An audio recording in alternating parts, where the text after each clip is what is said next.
காங்கிரஸ் என் மீது எவ்வளவு அவதூறு பரப்பினாலும் கர்நாடக மக்களுக்காக தொடர்ந்து பாடுபடுவேன் என்று பிரதமர் நரேந்திர மோடி தெரிவித்துள்ளார். கர்நாடக மாநிலத்தில் மே 10ஆம் தேதி சட்டப்பேரவை தேர்தல் நடைபெறவுள்ளது. இதற்கான பிரச்சாரங்கள் சூடுபிடித்துள்ள நிலையில் பிதார் மாவட்டத்தில் உள்ள ஹம்னாபாத்தில் நடைபெற்ற பொதுக்கூட்டத்தில் பிரதமர் இன்று உரையாற்றினார். அப்போது காங்கிரஸ் இதுவரை 91 முறை தன் மீது அவதூறு பரப்பி இருப்பதாகவும், ஒவ்வொரு முறை தன்னை இழிவுபடுத்தும் போதும் காங்கிரஸ் கட்சி தனக்கு தானே அழிவை தேடிக்கொள்வதாகவும் கூறினார். மேலும் ஏழைகளின் போராட்டத்தையும் வலியையும் காங்கிரஸ் ஒருபோதும் புரிந்து கொள்ளாது என்றும், பாஜக இந்த மாநிலத்தில் பல பெண்களுக்கு வீடுகளை வழங்கியுள்ளதாகவும் பிரதமர் மோடி தெரிவித்தார்.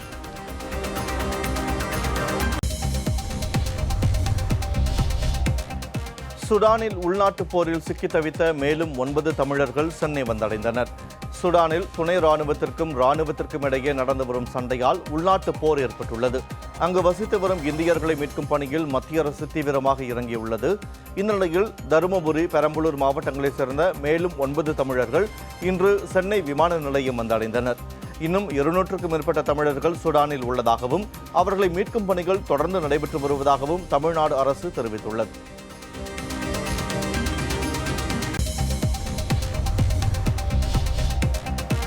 2 ஆண்டுகள் சிறை தண்டனையை எதிர்த்து காங்கிரஸ் மூத்த தலைவர் ராகுல் காந்தி தொடர்ந்த மேல்முறையீட்டு மனு மீதான விசாரணை குஜராத் உயர்நீதிமன்றத்தில் இன்று நடைபெறுகிறது. கடந்த 2019ஆம் ஆண்டு மக்களவை தேர்தல் பிரச்சாரத்தின் போது கர்நாடக மாநிலம் கோலாரில் ராகுல் காந்தி தேர்தல் பிரச்சாரம் மேற்கொண்டார். அப்போது லலித் மோடி, நீரவ் மோடி ஆகியோரை குறிப்பிட்டு பேசினார்.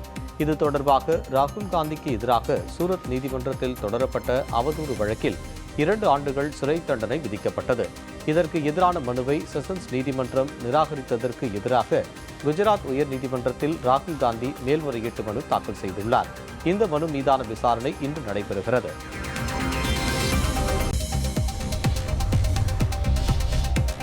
ஆக்கிரமிப்புகளை அகற்றுவதில் விதிமுறைகளை பின்பற்றாத தேவக்கோட்டை தாசில்தாருக்கு அபராதம் விதித்து உயர்நீதிமன்ற மதுரை கிளை உத்தரவிட்டுள்ளது.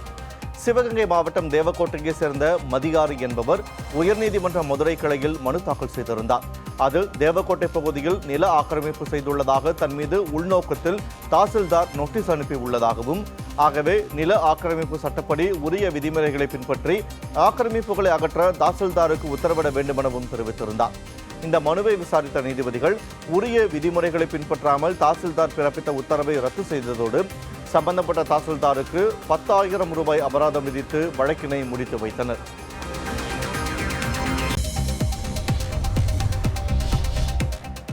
அம்பாசமுத்திரம் பகுதியில் இளைஞர்களின் பற்களை பிடுங்கி சித்திரவதை செய்த சம்பவம் தொடர்பான ஆவணங்கள் சென்னையில் விசாரணை அதிகாரியிடம் ஒப்படைக்கப்பட்டன. பற்களை பிடுங்கி சித்திரவதை செய்த முன்னாள் ஏஎஸ்பி பல்பீர் சிங் உள்ளிட்ட காவலர்கள் மீது நடவடிக்கை எடுக்க வேண்டும் என இவ்வழக்கில் பாதிக்கப்பட்ட நபர்களில் ஒருவரான கேடிசி நகரைச் சேர்ந்த சுபாஷ் என்பவர் கல்லிடைக்குறிச்சி காவல் நிலையத்தில் புகார் அளித்தார். அவர் அளித்த புகார் மீது சிபிசிஐடி போலீசார் விசாரணை நடத்தி வந்தனர். ஏஎஸ்பி மீது எடுக்கப்பட்ட நடவடிக்கை தொடர்பாக 4 வாரங்களில் பதிலளிக்க தேசிய மனித உரிமை ஆணையம் வலியுறுத்தியது. இந்த நிலையில் இந்த வழக்கு தொடர்பாக அம்பாசமுத்திரம் பகுதியில் சேகரிக்கப்பட்ட ஆவணங்களை சென்னையில் விசாரணை அதிகாரி உலகராணியிடம் சிபிசிஐடி ஏடிஜிபி வழங்கினார்.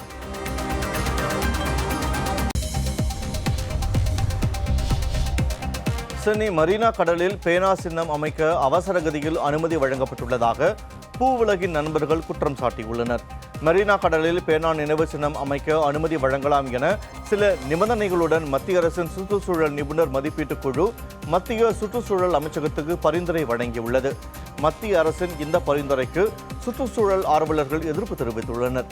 கட்டிடம் கட்டும்போது எந்த வகையிலும் நிலத்தடி நீரை எடுக்கக்கூடாது, கடலோர பாதுகாப்பு மண்டல குழு விதிகளுக்கு உட்பட்டு கட்டிடத்தை அமைக்க வேண்டும் என்பன உள்ளிட்ட 15 நிபந்தனைகளை சுற்றுச்சூழல் ஆர்வலர்கள் விதித்துள்ளனர். இதன் பின்னணியில் அரசியல் அழுத்தம் இருப்பதாக பூவுலகின் நண்பர்கள் குற்றம் சாட்டியுள்ளனர்.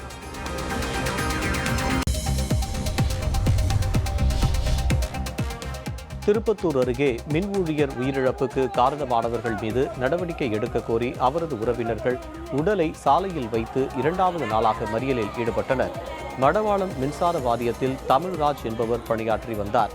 2 நாட்களுக்கு முன்பு டிரான்ஸ்பார்மரை பழுது பார்க்க மின்கம்பத்தில் ஏறியுள்ளார். ஊழியர்களின் அஜாக்கிரதையாக மின்சாரத்தை நிறுத்தாததால் மின்சாரம் பாய்ந்து ஆபத்தான நிலையில் இருந்துள்ளார்.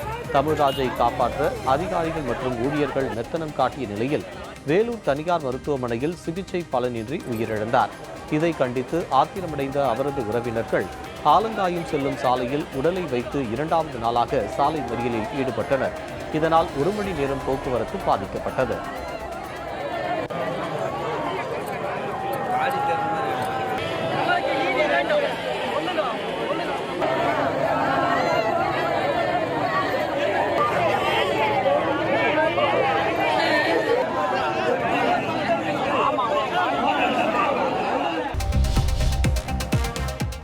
நியாய விலைக் கடைகளில் வாங்காத பொருட்களுக்கு பில் போட்டதாக புகார் வந்தால் பணியாளர் மீது கடும் நடவடிக்கை எடுக்கப்படும் என எச்சரிக்கப்பட்டுள்ளது. குடும்ப அட்டைதாரர்கள் கேட்கும் பொருட்களுக்கு மட்டுமே பில் போடப்பட வேண்டும் என விற்பனையாளர்களுக்கு பலமுறை அறிவுரைகள் வழங்கப்பட்டுள்ளன. இந்த நிலையில் போலி பில் போட்டதை கண்டறிந்தால் அந்த நியாய விலைக் கடை பணியாளர் மீது நடவடிக்கை மேற்கொள்ளப்படுவதை உறுதி செய்ய வேண்டும் என அனைத்து மண்டல கூட்டுறவு சங்கங்களின் இணைப்பதிவாளர்களுக்கு கூட்டுறவு சங்கங்களின் பதிவாளர் சுற்றறிக்கை வாயிலாக எச்சரித்துள்ளார்.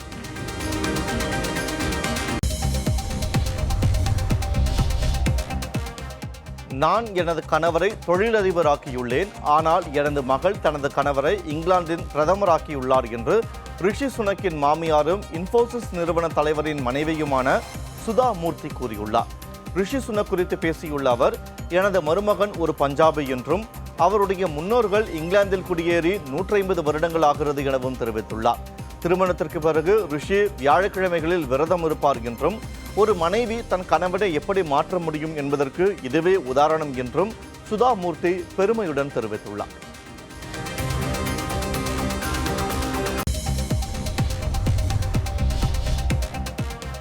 ஆந்திராவில் தேர்வு முடிவுகள் வெளியான 48 மணி நேரத்தில் பள்ளி மாணவர்கள் 9 பேர் தற்கொலை செய்து கொண்டிருப்பது அதிர்ச்சியை ஏற்படுத்தியுள்ளது. ஆந்திரா இடைநிலை தேர்வு வாரியத்தால் கடந்த புதன்கிழமை 11 மற்றும் 12ஆம் வகுப்பு தேர்வு முடிவுகள் வெளியிடப்பட்டது. 10 லட்சம் மாணவர்கள் தேர்வு எழுதியதில் 11ஆம் வகுப்பில் 61%, 12ஆம் வகுப்பில் 72% தேர்ச்சி பெற்றுள்ளதாக அறிவிக்கப்பட்டது. தேர்வு முடிவுகள் வெளியாகி 2 நாளில் 9 மாணவ மாணவிகள் அடுத்தடுத்து தூக்கிட்டு தற்கொலை செய்து கொண்டது தெரியவந்துள்ளது. இது பெற்றோர் மற்றும் கல்வியாளர்கள் மத்தியில் பெரும் அதிர்ச்சியை ஏற்படுத்தியுள்ளது.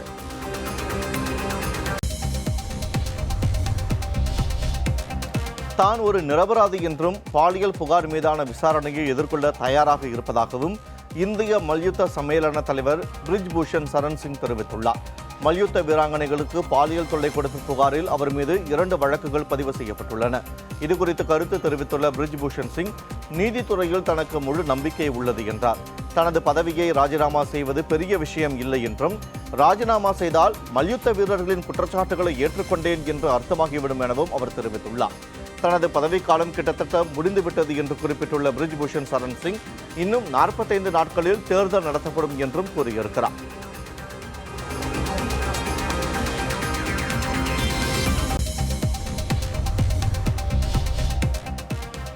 நடிகை வனிதாவின் முன்னாள் கணவரான பீட்டர் பால் மரணமடைந்ததாக தகவல்கள் வெளியாகியுள்ளது. கடந்த 2020ஆம் ஆண்டு பீட்டர் பால் என்பவரை நடிகை வனிதா 3வதாக திருமணம் செய்து கொண்டார். ஆனால் இருவருக்கும் இடையே கருத்து வேறுபாடு ஏற்பட்டு இருவரும் பிரிந்து விட்டனர். இந்நிலையில் உடல்நலக்குறைவால் மருத்துவமனையில் அனுமதிக்கப்பட்டிருந்த பீட்டர் பால் உயிரிழந்ததாக தகவல் வெளியாகியுள்ளது. அவரது மறைவுக்கு பிரபலங்கள் பலரும் இரங்கல் தெரிவித்து வருகின்றனர்.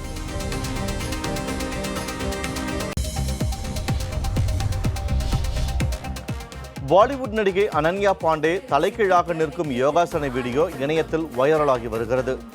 ஸ்டூடெண்ட் ஆஃப் தி இயர் 2 படத்தின் மூலம் பாலிவுட் சினிமாவில் கால் வைத்த அனன்யா, விஜய் தேவரகொண்டா நடித்த லைகர் திரைப்படத்தின் மூலம் கதாநாயகியாக தெலுங்கில் அறிமுகமானார். உடற்பயிற்சி, யோகா என தன்னை கட்டுக்கோப்பாகவும் ஆரோக்கியமாகவும் வைத்துக் கொள்வதில் அனன்யா பாண்டே தனி கவனம் செலுத்தி வருகிறார். அந்த வகையில் வெறும் கைகளை தரையில் ஊன்றியபடி தலைகீழாக நின்று யோகாசனத்தில் ஈடுபடும் அவரது வீடியோ வைரலாகி வருகிறது. பிரபல யோகா பயிற்சியாளரான அனுஷ்கா இந்த வீடியோவை தனது இன்ஸ்டாகிராம் பக்கத்தில் பதிவிட்டுள்ளார்.